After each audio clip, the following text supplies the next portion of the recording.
ಏನು ಬೇರೆ? ದೇವರು ಹೆಣ್ಣಿಗೂ ಗಂಡಿಗೂ ಯಾಕೆ ಅಷ್ಟೊಂದು ಆಕರ್ಷಣೆಯನ್ನು, ಮದುವೆ ಸಂಬಂಧವನ್ನು ಯಾಕೆ ಇಟ್ಟಿದ್ದಾರೆ ಅಂದರೆ, ಒಬ್ರಿಗೊಬ್ರು ಏನು ಸಂಬಂಧ ಗೊತ್ತಾ?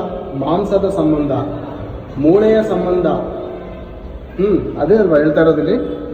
ಗಾಢ ನಿದ್ರೆಯನ್ನು ಬರಮಾಡಿ ಅವನ ಪಕ್ಕೆಯ ಎಲುಬುಗಳಲ್ಲಿ ಒಂದನ್ನು ತೆಗೆದುಕೊಂಡು ಅದರ ಸ್ಥಳವನ್ನು ಮಾಂಸದಿಂದ ಮುಚ್ಚಿ ತಾನು ಮನುಷ್ಯನಿಂದ ತೆಗೆದಿದ್ದ ಎಲುಬನ್ನು ಸ್ತ್ರೀಯಾಗ ಮಾಡಿ ಆಕೆಯನ್ನು ಅವನ ಬಳಿಗೆ ಕರೆತಂದನು. ಏನು ಪ್ರಿಯರೇ, ಮರಿಯಳ ಗರ್ಭದಲ್ಲಿ ಪುರುಷ ಸಂಕಲ್ಪವಿಲ್ಲದೆ ಮಗು ಹುಟ್ಟೋದಕ್ಕೆ ಹೇಗೆ ಸಾಧ್ಯ ಅಂತ ಅನೇಕ ಅಜ್ಞಾನಿಗಳು ಮಾತಾಡ್ತಾರೆ ಪ್ರಿಯರೇ. ಹುಚ್ಚರೆ ಅಂತ ಹೇಳ್ಬೋದು ಪ್ರಿಯರೇ. ಇಲ್ಲಿ ದೇವರು ಇನ್ನೊಂದು ಅದ್ಭುತ ಏನು ಮಾಡ್ತಾರೆ ಗೊತ್ತಾ? ಮೊದಲನೇ ಅದ್ಭುತ ಯಾವಾಗ ಮಾಡಿದ್ದಾರೆ ಗೊತ್ತಾ? ಪಕ್ಕೆ ಎಲುಬನ್ನು ತೆಗೆದು ಮಾಂಸದಿಂದ ಮುಚ್ಚಿದ್ದಾರೆ. ಅಂದರೆ ಮೊದಲನೇ ಆಪರೇಷನ್ ಎಷ್ಟು ಅದ್ಭುತವಾಗಿ ಮಾಡಿದ್ದಾರೆ ಅಂದರೆ, ಒಂಚೂರು ಮಾಡ್ಕಿಲ್ದೆ ಆಪರೇಷನ್ ಮಾಡಿದ್ದಾರೆ. ಈಗ ನೋಡಿ ಏನಾದರೂ ಬೇರೆ ಆಪರೇಷನ್ ಮಾಡಕ್ಕೆ ಹೇಳಿದ್ರೆ ಇಲ್ಲಿಂದ ಇಲ್ಲಿವರೆಗೂ ಬಗೆದ್ಬಿಟ್ಟಿರ್ತಾರೆ, ದಾರ ಹಾಕಿ ಹೊಡೆದ್ಬಿಟ್ಟಿರ್ತಾರೆ. ಕಾಣಿಸ್ಬೇಕೆಲ್ಲರಿಗೂ ಆಪರೇಷನ್ ಆಗೈತೆ ಅಂತ. ದೇವರು ಆ ದಿನ ಅದ್ಭುತವಾದ ಆಪರೇಷನ್ ಮಾಡಿದ್ದಾರೆ. ಒಂದು ಚೂರು ಗುರುತು ಸಿಗೋದಿಲ್ಲ ಬೇರೆ, ಒಂದು ಚೂರು ಮಚ್ಚೆನೂ ಸಿಗಲ್ಲ, ಅಷ್ಟು ಅದ್ಭುತವಾಗಿ ಮಾಡಿದ್ದಾರೆ. ಓ ಪಾಪ, ದೇವ್ರು ಮಾಡೋ ರೀತಿ ನೀವು ಮಾಡೋಕ್ಕಾಗಲ್ಲ. ಹೌದು, ಕರೆಕ್ಟ್, ನಿಜ. ಓಕೆನಾ? ಓಕೆ. ಮುಚ್ಚಿ ತಾನು ಮನುಷ್ಯನಿಂದ ತೆಗೆದಿದ್ದ ಎಲುಬನ್ನು ಸ್ತ್ರೀಯಾಗ ಮಾಡಿದನು.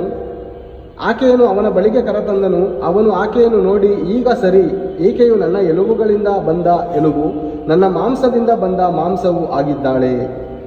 ಈಕೆಯು ನರನಿಂದ ಉತ್ಪತ್ತಿಯಾದ ಕಾರಣ ನಾರಿ ಎನಿಸಿಕೊಳ್ಳುವಳು. ನರನಿಂದ ನಾರಿ ಬಂದಳು ಪ್ರೇಮ. ಅಂದರೆ ಗಂಡಸಿಂದ ಹೆಂಗಸು, ಗಂಡಿಂದ ಹೆಣ್ಣು ಬಂದಿದೆ, ಹೆಣ್ಣಿಂದ ಗಂಡಲ್ಲ. ಹೆಣ್ಣಿಂದ ಗಂಡಲ್ಲ. ಏನು ಬೇರೆ? ಅನೇಕರು ಕ್ವಶನ್ಗಳಾಗ್ತಾರೆ ಬೇರೆ.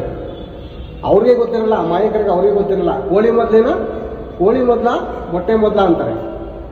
ಕೋಳಿ ನಿಜ ಹೇಳಿದ್ರೆ ಕೇಳ್ತಾರ? ಕೋಳಿ ಗೊತ್ತಪ್ಪ, ಫಸ್ಟು ದೇವರು ಕೋಳಿನ ಉಂಟು ಮಾಡಿದ್ರು ಅಂತಂದ್ರೆ ಯಾರೋ ನಂಬ್ತೀವ? ನಂಬಲ್ಲ. ಮೊಟ್ಟೆ ಹೇಗೆ ಗೊತ್ತು? ಮೊಟ್ಟೆ ಇಲ್ಲದೆ ಕೋಳಿ ಹೆಂಗೆ ಗೊತ್ತು ಅಂತೀವಿ. ಎರಡರಲ್ಲೂ ಒಂದು ಏನಾದರೂ ಬಂದಿದೆ ಅಲ್ವಾ? ಪಕ್ಕ ಬಂದಿದೆ ಅಲ್ವಾ? ಬಂದಿದೆ. ಈಗ ಸ್ತ್ರೀ ಪುರುಷರಲ್ಲಿ ಇಬ್ಬರಲ್ಲೊಬ್ರು ಬಂದಿದ್ದಾರಲ್ವಾ? ಖಂಡಿತ ಬಂದಿದ್ದಾರೆ. ಯಾರು? ಆದಾಮನು, ಹುಡುಗನು ಮೊದಲು ಬಂದಿದ್ದಾನೆ. ನೆಕ್ಸ್ಟ್ ಯಾರು ಬಂದರು? ಹವ್ವಳು. ನರನಿಂದ ಬಂದ ಕಾರಣ ನಾರಿ. ಈತಳು ಏನಾಗಿದ್ದಾಳೆ ಅಂದರೆ ಇಡೀ ಮಾನವ ಕುಲಕ್ಕೆ ಅವ್ವ.